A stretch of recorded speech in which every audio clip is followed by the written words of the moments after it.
নমস্কার বন্ধুরা, দেবশালা শিব গাজনে এটা হচ্ছে চতুর্থ দিন, মানে রাত গাজন। তো আজই ঘাটে আসার শেষ দিন। বানেশ্বর এলো, এরপর সব ভক্তরা আসবে। আজ কোনো ভক্ত দেরি করবে না, বানেশ্বরের সাথে সাথেই আসবে।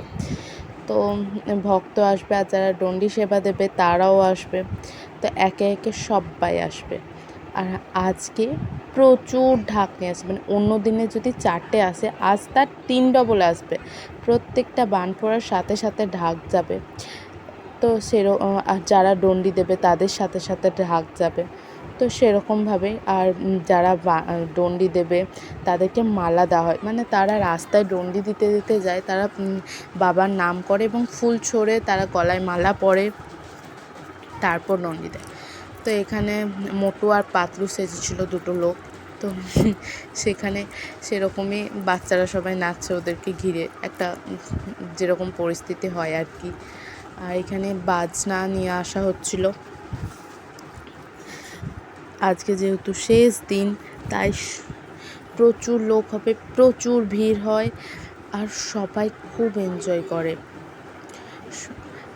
এত লোক হয়, আমার বাড়ি তো ওখানে কাছে, তো সব একদম ভর্তি হয়ে যায়। আর আমার আজকের দিনে আমাদের বাড়ির কাছেই দোকান বসে, খাবার দোকান বলো বা ছোটো ছোটো খেলনার দোকান বলো, বেলুন, এগুলো সব আমাদের ঘরের সামনেই বসে। তো তোমরা দেখতে পাচ্ছ প্রচুর লোক, এর মধ্যে মানে বানেশ্বর আসার সাথে সাথে প্রচুর লোক চলে এসছে। আর এখানে মোটু, পাতলু আর যারা ডন্ডি সেবা দেবে, তো সকাল থেকে উপোস করে নীলের পুজো দিয়ে তাদের জন্য এইটুকুই করা আর কি, তারা যাতে একটু আনন্দ পায়। এবার তাদেরকে পুকুর থেকে একদম বাবার মন্দিরটায় ডন্ডি দিয়ে দিয়ে যেতে হবে, আর অনেকটা দূরে, প্রায় অনেকটা দূরে। তো মোটু পাতলুর সাথে আমিও একটু হাই হ্যালো করে নিলাম। আর আমি একটু তোমাদের চারিদিকটা দেখিয়ে দিচ্ছিলাম যে কত লোক এসছে দেখার জন্য, এত ভিড় হয়।